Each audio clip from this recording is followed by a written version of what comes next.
세계 보건기구이죠. WHO에서 암 발생의 가장 큰 원인이 뭐냐? 거기서 발표를 했습니다. 음식이 가장 큰 비중을 차지한다. 이렇게 발표를 했습니다. 차병원의 함기백 교수라는 분이 암 예방학회 회장이십니다. 이렇게 말을 했습니다. 암은 절대 단기간에 생기지 않습니다. 여러분이 20년, 30년 동안 끊임없이 축적하고 분열하고 성장하는 단계를 거쳐서 나중에 암으로 발현됩니다. 여러분이 지금 먹고 있는 것이 앞으로 20년 후에 여러분의 건강을 담보하는 것입니다. 이런 발표를 했습니다. 그러면서 이분도 여러 연구를 해봤는데 암 발생에 가장 큰 영향을 미치는 것은 음식이다. 이렇게 이제 말을 했습니다. 그 밑에 기사가 더 재미있습니다. 그 기사 내용에 따르면 중앙일보에 나온 기사 내용인데 20년에서 25년 전만 해도 우리나라에 대장암, 유방암, 전립선암 이것이 거의 흔치 않았다고 합니다. 그 당시에 흔했던 암은 위암 또는 간암 그리고 가끔 폐암이 굉장히 흔했다고 합니다. 서울대학병원의 암연구소 소장인 송용상 교수님이 암 지형도가 왜 이렇게 바뀌었을까? 근데 이분도 똑같이 말합니다. 가장 중요한 것은 음식 때문이다. 그러면서 이분은 세 가지 음식을 우리나라가 많이 먹기 시작하면서 대장암과 유방암과 전립선암이 훨씬 빈도가 높게 많이 나오게 됐다. 이 세 가지 음식이 뭐냐면 빨간 고기류의 적색육 음식들입니다.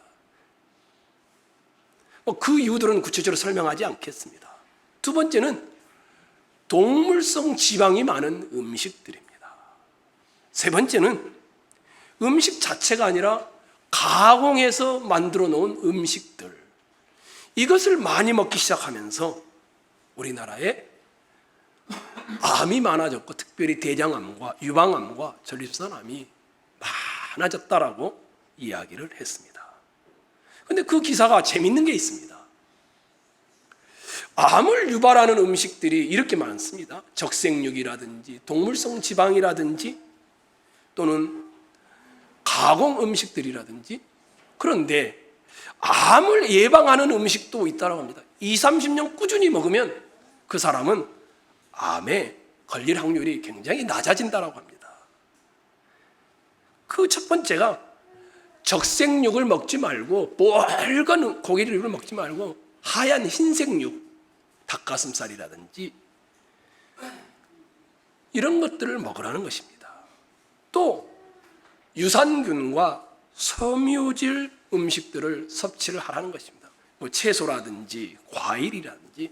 특별히 이 기사에서는 콩을 많이 드시면, 조리가 안 된 콩을 많이 드시면 그렇게 암을 예방하는 데 좋다라고 했습니다. 간장이나 된장은 소금 함량이 높기 때문에 너무 많이 드신 것은 옳지 않다라고 언급을 해놓았습니다. 무엇을 지금 먹느냐가 20년 후에 우리의 건강을 담보한다는 것입니다. 무엇을 먹고 살아가느냐가 굉장히 중요하죠. 우리는 암에 걸리고 싶지 않은데 자꾸 암에 걸리지 않습니까? 더 중요한 것도 있습니다. 지난 한 주간, 지난 한 달 여러분은 어떤 영의 음식을 먹고 살아오셨는지, 가만히 있는데 갑자기 성자가 되는 사람은 세상에 아무도 없습니다. 영의 음식을 먹지도 않은데 영원히 배부른 사람은 있지도 않습니다. 지난 한 주간 여러분은 어떤 영의 음식을 먹으셨나요? 지난 한 달 여러분은 무엇을 먹으셨나요? 여러분이 이렇게 먹은 것이 오늘 여러분과 내일의 여러분을 만들어 가는 것입니다. 저는 오늘 여러분과 이 이야기를 하려고 합니다. 우리 창세기 1장을 한번 찾아가 보실래요? 1장 3절과 4절이죠.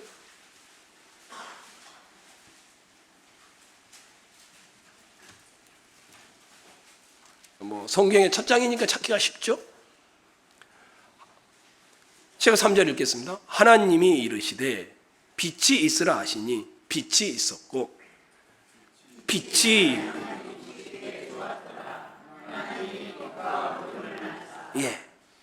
자, 하나님이 보시기에 좋았더라. 이런 말이 나오죠? 근데 이 1장에 하나님이 보시기에 좋았더라 이 말이 계속해서 반복되어집니다. 10절도 한번 봐보십시오. 하나님이 묻을 땅이라 부르시고 모인 물을 바다라 부르시니 뭐라고 되어 있습니까? 하나님이 보시기에 좋았더라. 12절도 18절도 21절도 25절도 31절도 하나님이 보시기에 좋았더라. 7번이나 반복하여 등장합니다. 창세기 1장은 하나님은 참 보시는 분이구나 이런 이야기를 하는 거죠. 하나님이 창조한 세계를 보시면서 얼마나 행복하고 만족해 하셨는지를 이야기해 놓고 있습니다. 야, 정말 뿌듯하다. 우리식으로 하자면 뭔가를 일을 해놓고 참 잘했다. 너무 좋다. 뭐 이런 이야기인 거죠. 그런데 이 7째 날을 만들어놓은 가정 중에 다 하나님이 보시기에 좋다 이 말이 나오는데 둘째 날은 이 말이 나오질 않습니다. 6절에서 8절을 봐보십시오. 하나님이 이르시되 물 가운데에 궁창이 있어 물과 물로 나뉘려 하시고 하나님이 궁창을 만드사 궁창 아래의 물과 궁창 위의 물로 나뉘게 하시니 그대로 되니라. 하나님이 궁창을 하늘이라 부르시니라. 저녁이 되고 아침이 되니 이는 둘째 날이더라. 하나님이 보시기에 좋았더란 말을 언급하지 않습니다. 7번씩이나 언급을 하는데 둘째 날에만 그게 없습니다. 왜 그럴까? 학자들이 여러 이야기를 합니다. 근데 그 중에 가장 저한테 와닿았던 것 중에 하나가 이런 이야기입니다.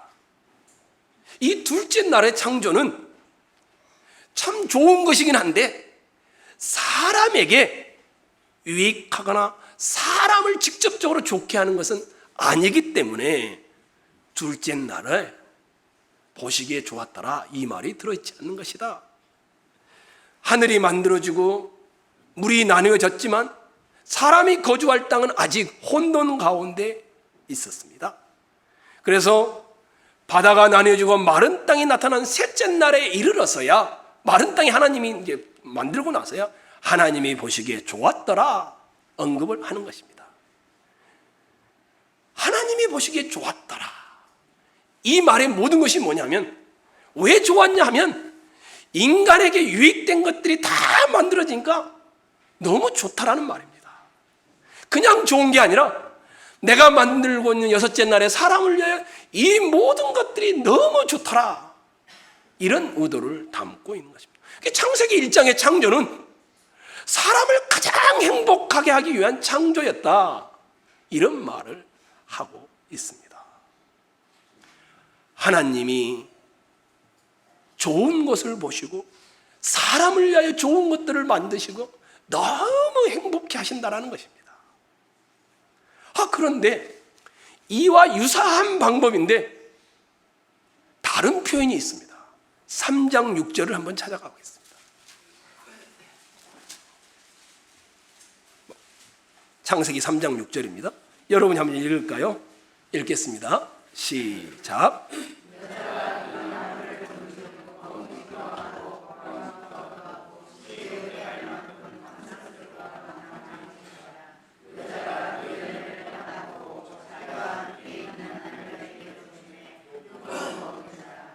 여러분이 조금만 주의해서 보면 1장에서는 하나님이 보시기에 좋았더라. 근데 3장은 이 타락하는 장면이잖아요.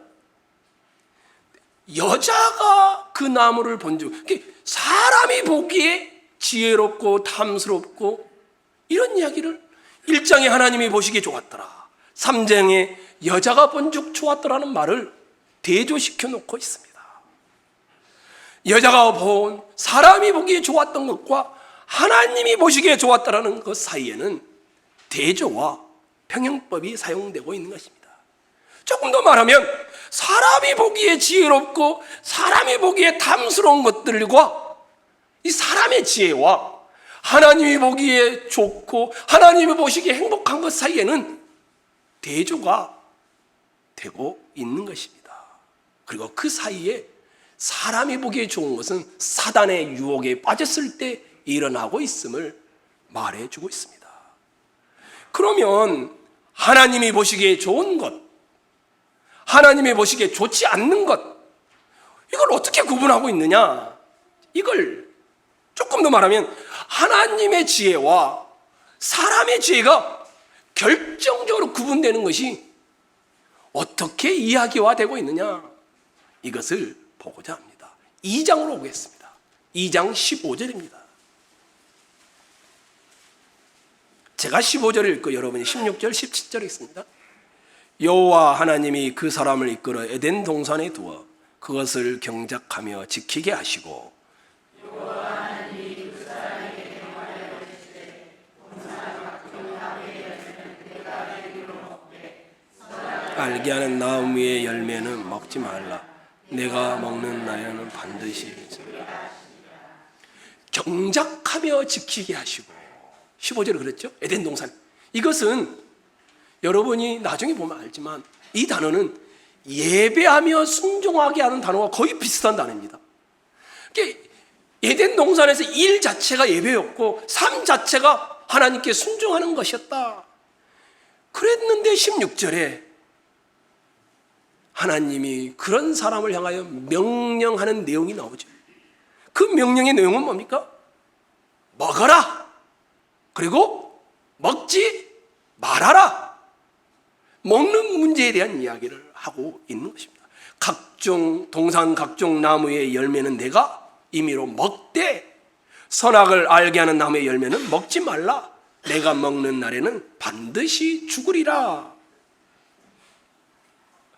그리고는 먹는 것은 순종과 축복이 있고 먹지 말아야 할 것을 먹는 것은 심판과 저주라고 죽으리라 라고 함으로써 말을 해놓고 있는 것이죠. 성도 여러분, 하나님은 창세기 1장에서 사람을 위하여 가장 좋은 것들을 만들어 놓으셨습니다. 그리고 그 사람이 행복할 것을 생각하니까 하나님도 너무 행복했습니다. 피조물 중에 가장 으뜸이었고 너무나 탁월하다라고 하나님이 심히 좋았더라는 말을 할 정도로 그렇게 사람을 높였습니다. 부족함이 없는 은혜의 공급이었습니다. 그런데 하나님의 최대한의 은총을 남김없이 아낌없이 하나님이 다 주신 것이었습니다. 모든 피조물과 비교할 수 없는 그런 지식과 일과 하나님의 대리자로서 살아갈 수 있게 해 주었습니다. 그런 사람에게 한 가지만 하지 말라고 합니다. 선악을 알게 하는 나무는 먹지 말라. 내가 다 너에게 허락한다. 그런데 선과 악을 알게 하는 나무는 먹지 말라. 이렇게 말하는 이유가 뭘까? 야, 너는 너무 좋은 걸 가졌지만 너는 피조물이라는 사실을 늘 기억하고 살아야 한다는 의도였습니다. 정령 죽으리라는 말을 통하여 너는 모든 것을 가지고 먹을 수 있지만 나를 의지하며 살아라 라는 의도였습니다. 하나님이 명령한다는 것은 네게 내 말을 듣고 순종하면 계속해서 축복을 에덴 동산에서 받아 누릴 것이라는 의도였습니다. 선악을 알게 하는 나무는 신비하거나 특별하게 모양져 있거나 그런 게 아니었습니다. 뭐였냐면 선과 악을 정하는 기준은 네가 아니고 하나님이 나 자신이다. 이런 의도를 담고 선악을 알게 하는 나무를 그들에게 먹지 않도록 주셨던 것입니다. 이와 똑같은 패턴이 이 모세오경 안에는 가장 다 들어있고 성경 전체가 이런 패턴입니다. 모세오경 중에 이 세대를 향하여 신명기 가면 모세가 설교하는 장면이 있습니다. 이렇게 말합니다. 보라, 내가 오늘날 생명과 선과 사망과 악을 내 앞에 두었나니 내가 오늘날 너를 명하여 내 하나님 여호와를 사랑하고 그 모든 길을 행하며 그 명령과 규례와 법도를 지키라. 그리하면 너는 생존하며 번성하며 복을 받을 것이다. 내가 들어가서 얻을 땅에서 하나님이 축복할 것이다. 그러나 내가 만일 마음을 돌이켜 듣지 아니하고 그러면 내가 들어갈 요단을 건너 들어가 차지할 땅에서 나는 저주를 이룰 것이다. 똑같은 패턴이 됐습니다. 먹어야 할 것을 먹으면 하나님이 축복하신다. 먹지 않아야 할 것을 먹으면 하나님이 저주한다. 이 말 안에 들어있는 것과 같은 내용이었습니다. 남자와 여자는 자신들에게 필요한 모든 좋은 것을 가지고 있었습니다. 그러나 그들은 그 이상을 하나님과 같이 되기를 원했습니다. 하나님 똑같이 선과 악의 기준을 사람이 정하고 싶어 했습니다. 사단의 속임수가 그거였죠. 야, 먹어봐. 너 절대 안 죽어. 야, 먹어봐. 너 하나님처럼 된다니까. 야, 먹어봐. 네 인생은 네 거잖아. 네가 선과 악을 정하는 기준이 될 거야. 사단이 유혹했던 내용이었습니다. 7번씩이나 하나님이 보시기에 좋았더라. 이 좋았던 창조 세계가, 매우 행복하고 아름다웠던 이 세계가, 이렇게 좋은 세계가 어떻게 이렇게 들려져 버렸을까요? 우리는 하나님이 보시기에 좋지 않은 모습으로 이 땅을 살아갑니다. 수많은 불의와 불공평과 정의롭지 못한 것을 보고 있습니다. 칼 막스라는 사람은 왜 그랬을까 궁금해하다가 이 사람은 돈 때문이다, 경제 때문이다, 이런 말을 했습니다. 근데 그럴까요? 아닙니다. 제가 보기에는 여자가 본즉 지혜롭게 할 만하고 탐스럽게 할 만하고, 사람이 선과 악을 기준을 정하면서부터 일어난 현상이 이 불의와 불공평과 악입니다. 한번 여러분에게 예를 들어보겠습니다. 동성애가 인권이라는 이름으로 우리 주변에 굉장히 많습니다. 여러분은 아무 말도 못하시죠?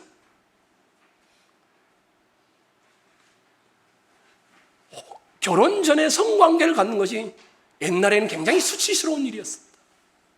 지금은 아무렇지도 않습니다. 아이를 배웠는데 아이를 낙태할 수 있는 것도 여성의 권리라고 말합니다. 백인들이 지금은 더합니다. 흑인에 비해서 훨씬 우월하다고 하는 백인 우월주의가 유럽과 미국을 판치고 있습니다. 왜 이런 일이 벌어질까요? 사람이 선과 악의 기준을 잡으면서부터입니다. 사람이 신이 되겠다라고 말하는 데서부터였습니다.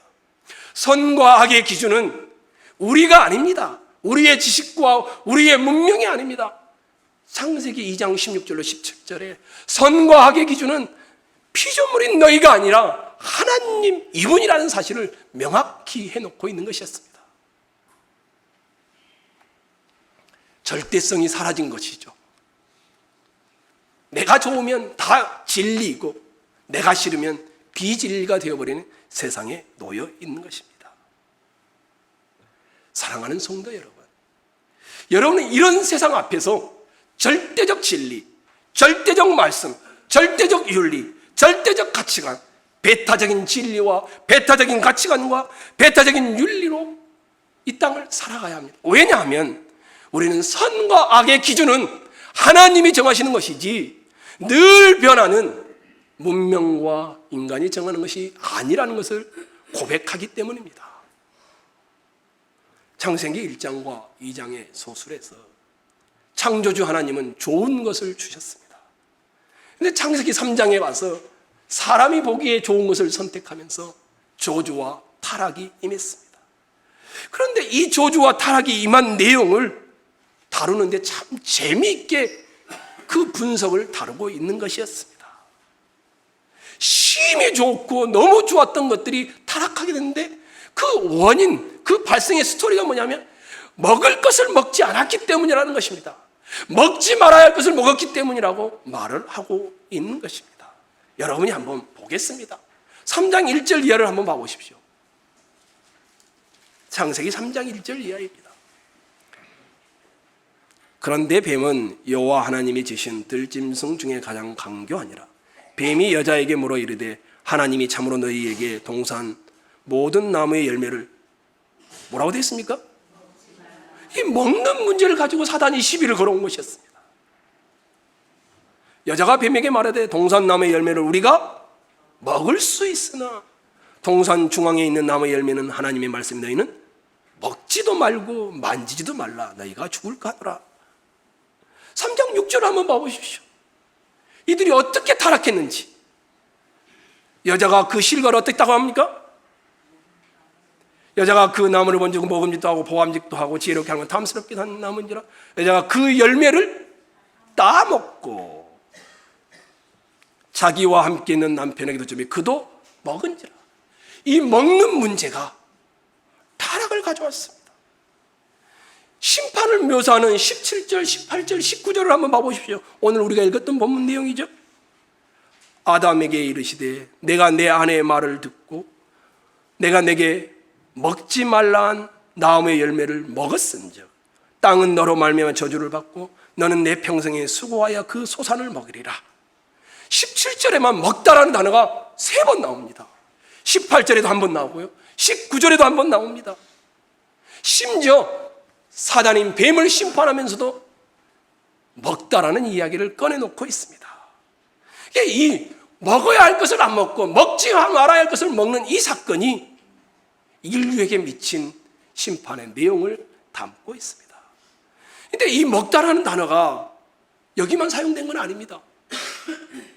창세기 6장에 가면 이 먹다라는 단어와 유사한 게 고통이라는 단어입니다. 창세기 45장에 가도 근심하다 이 단어도 이 먹다라는 단어에서 나온 겁니다. 잘못 먹으면 고통과 근심이 오는 상황을 묘사해 놓은 것이었습니다. 결국 사람이 무엇을 먹느냐의 중요한 문제 앞에 있는 것입니다. 이 먹는다라는 말은 맛있는 거, 신비한 음식을 가리키는 말이 아닙니다. 음식 자체를 의미하지도 않습니다. 이 먹는 것이 타락에 초점이 맞춰지는 걸 확인하면 여러분과 저는 그 의도를 확인할 수 있습니다. 근데 여기만 그런 게 아닙니다. 여러분, 레위기에 가시면 하나님이 율법을 주십니다. 근데 율법을 줄 때, 야, 가나안 땅에 들어가면 너희는 이런 음식은 먹어도 되고 이러이러한 음식은 먹지 마라. 정한 음식과 부정한 음식을 구체적으로 가르쳐 주죠. 돼지고기는 안 먹습니다. 유대인들이 먹지 말라고 했으니까 그 맛있는 것을. 근데 그 이유가 뭔가? 레위기 11장 44절로 45절에 이렇게 되어 있습니다. 나는 여호와 너희의 하나님이라. 내가 거룩하니 너희도 몸을 구별하여 거룩하게 하고 땅에 기는 길짐승으로 말미암아 스스로 더럽히지 말라. 나는 너희의 하나님이 되려고 너희를 애굽 땅에서 인도하여 낸 여호와라. 내가 거룩하니 너희도 거룩할지어다. 음식 자체를 의미하는 것이 아닙니다. 하나님의 명령대로 따라가는 것이 거룩함이고 하나님의 명령을 불순종하는 것이 불결함이다. 이 말을 담고 있는 것이었습니다. 하나님의 명령을 따라 주신 것들을 순종함으로 먹으면 축복이고 스스로 하나님이 되고자 하여 먹으면 저주가 된다는 것입니다. 무엇을 먹느냐의 문제. 우리는 다 먹고 살죠. 어제도 먹으셨고 그제도 먹으셨고 어쩌면 오늘 아침에도 드시고 오셨죠. 암을 유발시키는 음식을 20, 30년 계속 먹으면 암이 발생합니다. 멀건 고기류의 음식들, 동물 쓴 기름이 많은 음식들, 가공된 식품들, 지금은 당장 안 나타나지만 암을 발생할 확률이 높습니다. 반면에 똑같이 먹는데 섬유질의 음식들, 채소나 과일이나 콩 등의 음식은 암을 예방해 줍니다. 무엇을 먹느냐도 이렇게 우리 육체에도 영향을 미치는데 우리 영혼에는 어떻겠습니까? 예수님이 이것을 아셨던 것 같습니다. 지금 창세기 3장과 똑같이 시험을 받는, 광야에서 사단에게 시험을 받는 장면이 있습니다. 그때 예수님이 40일을 밤낮으로 금식한 후였고 얼마나 배가 고팠는지 모릅니다. 근데 사단이 와서 시험합니다.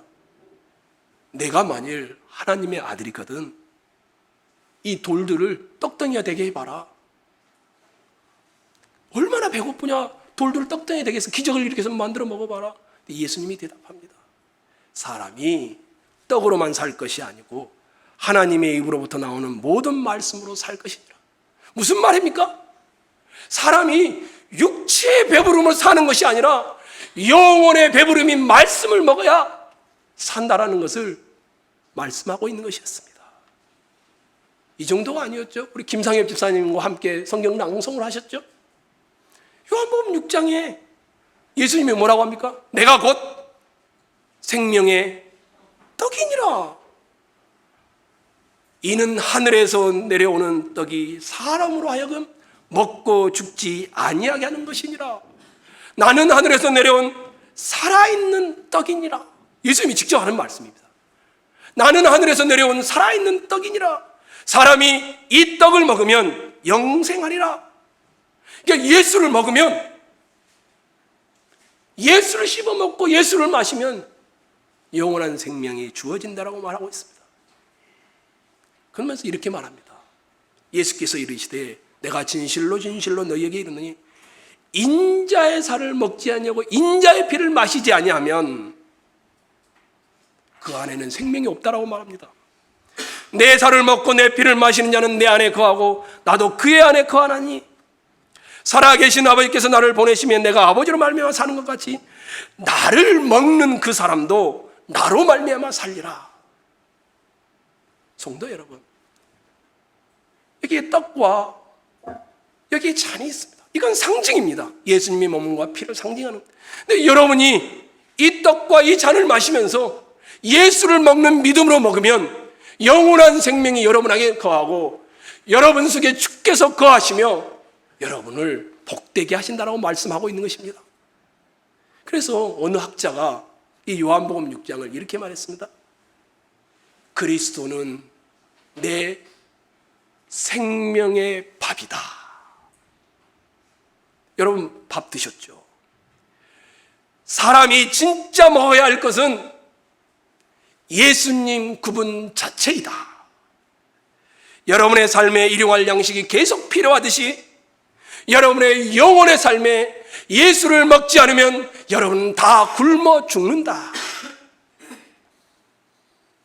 괴테라는 유명한 분이 있죠. 아시죠? 이분은 이렇게 말합니다. 굉장히 부유했고 높은 위치에 올랐던 분. 나는 온갖 향락에 취함으로써 또다시 그런 향락을 열망하다 이렇게 죽는구나. 이분이 했던 말입니다. 아무리 먹어도 배가 고픈 겁니다. 또 다른 것을 먹으려고 하다가 자기가 굶어 죽는다는 표현을 이렇게 하는 것이었습니다. 요한복음에 언급한 생명의 밥, 하나님의 진리이며 하나님 아버지의 전부이신 예수를 여러분이 먹으셔야 합니다. 예수님을 위해 생명이 당하고 있는 영혼의 굶주림을 해결하는 유일한 생명의 밥이기 때문입니다. 다른 밥은 배가 고프면 찾아가서 드시지요. 믿음으로 먹지요. 이 밥을 먹으면 내가 배부를 것이라는, 영혼이 배고픈데 아무리 먹어도 배가 고픈데 여러분은 그 밥을 먹으시나요? 이것이 성만찬입니다. 이 떡 한 조각, 이 잔 한 포도주 잔을 여러분은 드시는 겁니다. 이 빵을 통하여, 이 잔을 통하여 영적으로 여러분은 예수님을 양식 삼고 예수님을 음료 삼아 먹는 것입니다. 여기에 필요한 것이 하나 있습니다. 믿음이라는 것이 필요합니다. 이 떡과 이 잔을 나누면서 내가 지금 예수를 먹고 있다, 내가 지금 예수로 배부르기를 원하고 예수의 밥상 앞에 있다라는 이 믿음으로 먹는 것과 그냥 씹어 먹는 것과 마시는 것은 차원이 다릅니다.